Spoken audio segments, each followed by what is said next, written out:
Bisa nyelam tapi bukan peselam. Bisa ngapung tapi bukan pelampung. Punya sirip kayak ikan hiu, tapi badannya jumbo kayak paus. Dibikinnya ramean sama berbagai ahli teknik dan desainer. Hebatnya lagi, dia patuh sama semua hukum. Tapi bukan hukum negara sih. Dan di sini kita akan membahas dua di antaranya. Yang pertama ini punyanya Blaise Pascal. Prinsipnya bisa kita ilustrasikan pakai skema bejana berhubungan. Kira-kira begini. Area ini adalah ruang tertutup. Menurut hukum Pascal, tekanan di dalam ruang ini tuh sama besar ke segala arah. Jadi, kalau permukaan 1 dikasih tekanan sebesar sekian, permukaan 2 akan dapat tekanan yang sama besar. Pada masih ingat kan rumus tekanan? Gaya dibagi luas bidang. Hukum Pascal bisa ditulis persamaannya kayak gini. Di kehidupan nyata, hukum Pascal jadi prinsip dasar alat-alat hidrolik. Kalau di pelajaran, contoh soalnya begini. Ada mesin hidrolik yang luas bidang penghisapnya 80 cm² dan 480 cm². Mesin itu mengangkat mobil yang beratnya 4200 Newton. Berdasarkan hukum Pascal, berapa besar gaya yang dikasih penghisap 1? Kita tulis dulu persamaan hukum Pascal. Nah, yang mau kita cari adalah F1.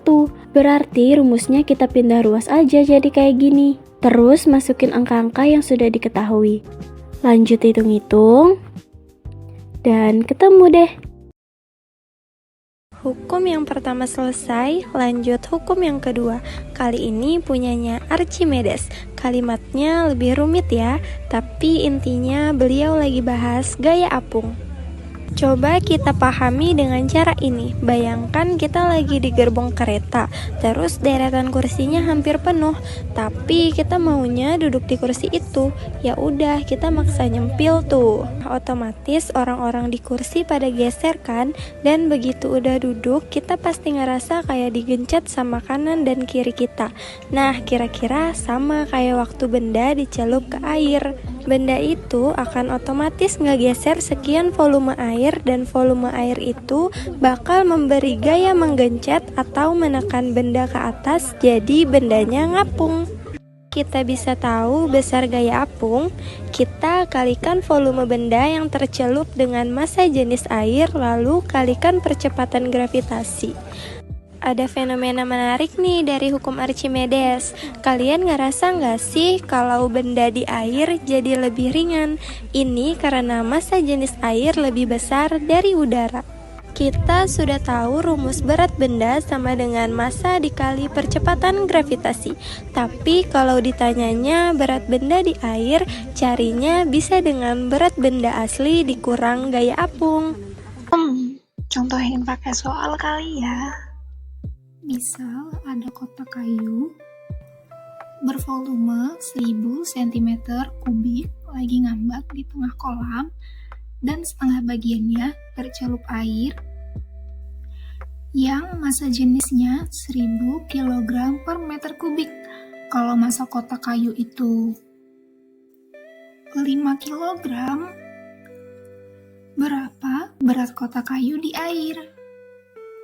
Seperti yang tadi dibahas, untuk cari berat benda di air, kita perlu tahu berat benda asli dan berat gaya apung. Berat benda asli rumusnya massa dikali percepatan gravitasi. Hasilnya segini deh. Sekarang kita cari gaya apung. Di soal dibilang kotak kayunya kecelup setengah bagian. Berarti volume yang tercelup adalah 1000 cm3 dibagi 2. Tapi ingat ya, satuan volume mesti diubah dulu ke meter kubik. Kalau sudah, kita lanjut.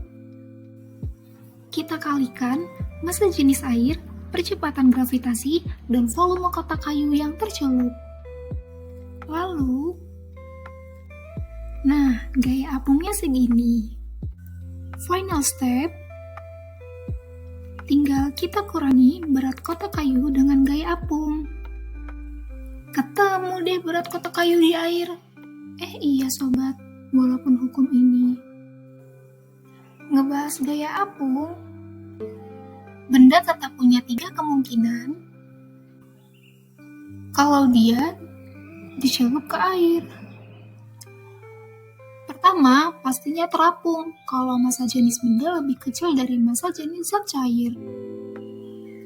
Kedua, benda akan melayang di dalam zat cair kalau massa jenis benda dan zat cairnya sama.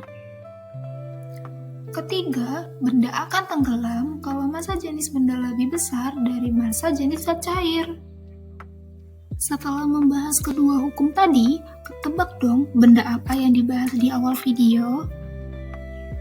Dia ini teknologi yang berhasil memadukan hukum Pascal dan Archimedes di lautan. Bisa nyelam, bisa ngapung, apalagi kalau bukan kapal selam.